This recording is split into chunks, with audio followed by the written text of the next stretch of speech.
Del libro del profeta Isaías. Oiga la palabra del Señor, príncipe de Sodoma. Escucha la enseñanza de nuestro Dios, pueblo de Gomorra. Lávense y purifíquense, aparten de mi vista sus malas acciones. Dejen de hacer el mal, aprendan a hacer el bien. Busquen la justicia, auxilien al oprimido, defiendan los derechos del huérfano y la causa de la viuda. Vengan pues y discutamos, dice el Señor. Aunque sus pecados sean rojos como la sangre, quedarán blancos como la nieve. Aunque sean encendidos como la púrpura, vendrán a ser como blanca lana. Si ustedes son dóciles y obedecen, comerán los frutos de la tierra, pero si se obstinan en la rebeldía, la espada los devorará. Palabra de Dios. Te alabamos, Señor. Muy buenos días, mi querido hermano. Te saludo en este día que Dios nos permite abrir nuestros ojos y sentir su presencia desde que amanece la aurora. El día de hoy recordamos la memoria de la Santa Perpetua y Felicitas. Perpetua era catecúmena. Cuando la arrestaron tenía 22 años y un hijito. Felicitas estaba embarazada y dio a luz a una niña en la cárcel.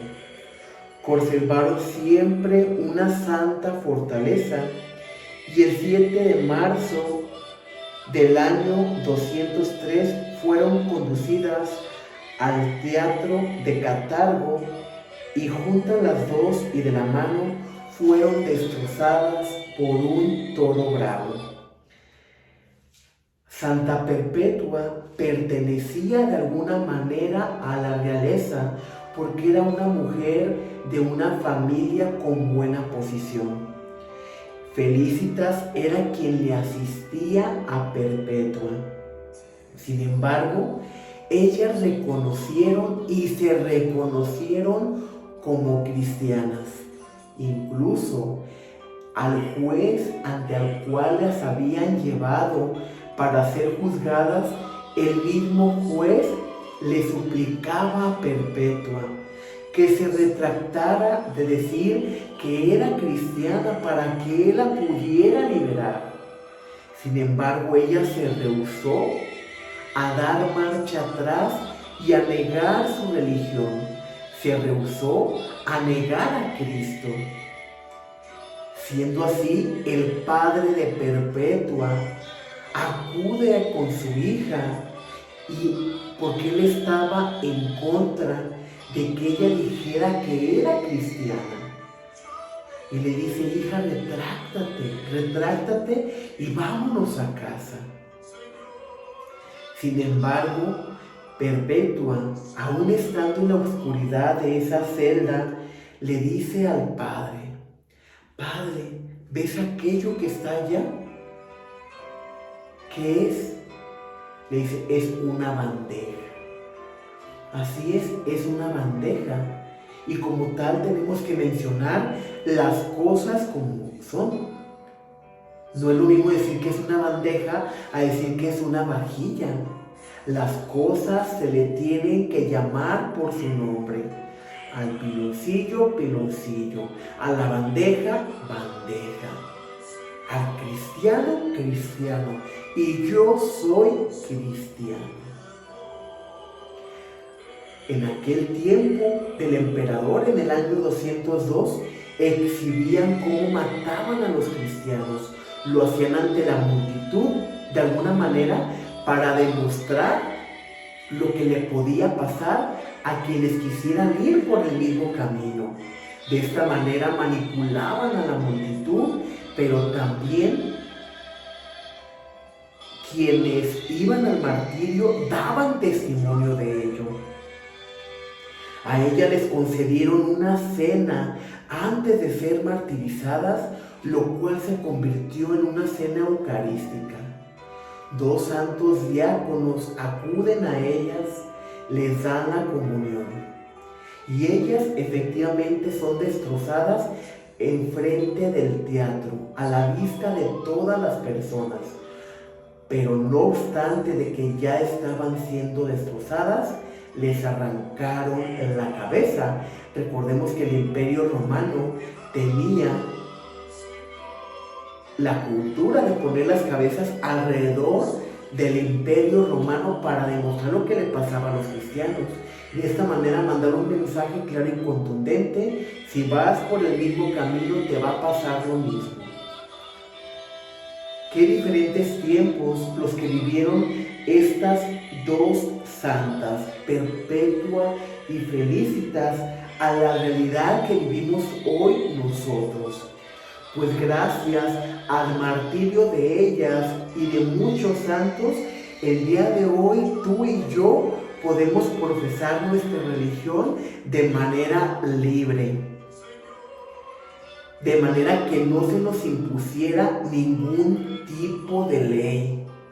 Para el padre de Perpetua era fácil decirle a su hija: renuncia a ser cristiana y profesa la religión del emperador. No, yo soy de Cristo y vivo para Cristo y estoy dispuesta de dar testimonio de Cristo. Y en muchas ocasiones, mi querido hermano, nosotros no valoramos el martirio de miles y miles de santos mártires que han derramado su sangre por defender a Cristo, por defender su religión. Jesús en su llamamiento dice: el que me quiera seguir, que cargue su cruz de cada día. Los perseguirán, serán llevados a los tribunales, los golpearán. En ningún momento les dijo que por el hecho de seguirle, su vida iba a ser miel sobre hojuelas y que no iba a haber dificultades. Todo lo contrario. Estos miles de santos sabían lo que depararía su destino si profesaban su fe libremente. Y muchas veces nosotros no aprovechamos esta oportunidad que tenemos el día de hoy, que la sangre de nuestros santos mártires verdaderamente sean símbolo para que nosotros realmente vivamos nuestra fe como la tenemos que vivir y no de la manera que la vivimos. Pero hay países, mi querido hermano, que no tienen esta misma libertad, como es en Nicaragua, que ahorita está siendo perseguida la Iglesia Católica porque el gobierno quiere imponer qué religión deben llevar. Y vimos hace unos meses que el cardenal Orlando, junto con sacerdotes y laicos, habían sido apresados de manera arbitraria, violando todos sus derechos humanos y cristianos, porque cada uno de nosotros tenemos el derecho de profesar la religión que nosotros deseamos. A ellos no se les permitía. Sin embargo, a pesar del tormento, a pesar de las amenazas de condena, el arzobispo Rolando se mantuvo firme. En ningún momento titubeó, en ningún momento lo hicieron echar para atrás su religión. Todo lo contrario. Este arzobispo estuvo dispuesto a dar su vida por Cristo y a ser condenado. Le prometían liberarlo si renegaba su religión y lo expulsaban de Nicaragua y él no aceptó. Y al mismo tiempo, cuando este arzobispo estaba dando testimonio, había otros ministros de la iglesia que aprovechaban para sacar provecho del pueblo, para confabularse con las autoridades, y fueron quienes los llevaron a apresar al arzobispo Rolando, a los sacerdotes y laicos. Y aquí se cumple la palabra del Evangelio. Cómo la palabra del Evangelio nos va determinando la actualidad. Las Sagradas Escrituras, mi querido hermano, no pasan de moda, porque Jesús les decía a sus apóstoles: y serán llevados a los tribunales, los traicionarán sus madres, sus padres, sus hermanos. ¿Quién traicionó al arzobispo Rolando? Mismos miembros de la iglesia, obispos que no estaban de acuerdo con que él estaba dando un testimonio y que se enriquecían de manera arbitraria del pueblo. Sin embargo, él persistió, perseveró en el Señor, se dejó guiar por el Espíritu Santo. Y esto es lo que nos anuncia el día de hoy el profeta Isaías. Corrijan su vida, arrepiéntense, dejen de vivir de la manera que están viviendo. La ciudad de Sodoma y Gomorra había sido advertida que sus actos no eran gratos al Señor, que era necesario que se purificaran. Lávense y purifíquense, aparten de mi vista las malas acciones, dejen de hacer el mal y aprendan a hacer el bien. Busquen la justicia, auxilien al oprimido, defiendan los derechos del huérfano y la casa de la viuda. Esto nos lo dice el Señor el día de hoy. Lávense, purifíquense, luchen por la justicia, dejen el mal y aprendan a hacer el bien. El día de ayer escuchábamos: sean misericordiosos como el Padre es misericordioso. No juzguen y no serán juzgados. Perdonen y serán perdonados. Esto mismo se adapta a la palabra del día de hoy. Dejar el mal y hacer el bien es verdaderamente profundizar en el amor del prójimo. Es saber perdonar, es no criticar, es no juzgar, es no etiquetar, sino reunir. No estamos aquí para apartar a nuestros hermanos del camino de Dios. No estamos aquí para apartar a nuestros hermanos del reino de los cielos.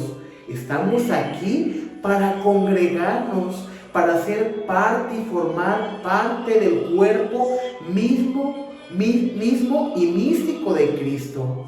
Un solo Señor, una sola fe, un solo bautismo, un solo Dios y Padre. ¿Y cómo vamos a formar parte del cuerpo místico de Cristo? ¿Cómo vamos a formar parte de la salvación si nosotros mismos nos ponemos el pie? Y cuando alguien se va acercando a la iglesia, a la comunidad parroquial, no queremos soltar el hueso. Y si yo tengo 10, 15 años sirviendo, quiero seguir sirviendo. Cuando estamos llamados a vivir en comunidad. Y hay quien quiere vivir en comunidad y no se los permitimos.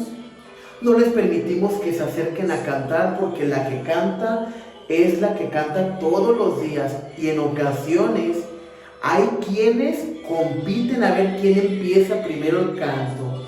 Y el que se adelante es el que gana. Y eso no es correcto. En ocasiones no vivimos la Eucaristía por estar de aborazados, por estar queriendo quedar bien, y queramos todo lo contrario. En ocasiones no permitimos que otros pasen a leer porque queremos ser las estrellitas. Y no tenemos que buscar ser las estrellitas aquí en la tierra. Tenemos que buscar la perfección y ser las estrellitas en el cielo. ¿Y cómo lo vamos a lograr? Apartándonos del mal, del egoísmo, haciendo el bien. Que lejos de ser instrumento para que alguien se retire de la iglesia, para que alguien deje de acercarse, seamos instrumento de unidad, de amor, de fraternidad, de misericordia. Que esa misericordia que Dios tiene para con nosotros sea la misericordia que nosotros proclamemos. Y como lo dice el profeta Isaías: vengan pues, discutamos, dice el Señor, aunque sus pecados sean rojos como la sangre, quedarán más blancos que la nieve. Aunque sean escondidos como la púrpura, vendrán a ser como blanca lana. Si son dóciles y obedecen, comerán frutos de la tierra. Pero si se obstinan en rebeldía, la espada los devorará. No importa cómo sea tu realidad el día de hoy, cómo sea mi realidad el día de hoy. No importa cuánto te hayas equivocado. Dios nos ha mostrado su misericordia de una y muchas maneras. Ahí tenemos la parábola del hijo pródigo. Ese hijo que reniega del padre, que va y vive la vida, que cae en la miseria y reconociendo su miseria, regresa al padre y le dice: Padre, he pecado contra el cielo y contra ti. Ya no merezco llamarme tu hijo. Y el padre le recibe con misericordia. Con esa misericordia Dios te recibe hoy. Y por más rojos que sean tus pecados, Él te dejará más blanco que la nieve. Solo tienes que reconocer que eres hijo de Dios, que eres discípulo de Cristo y que estás en búsqueda de la vida eterna.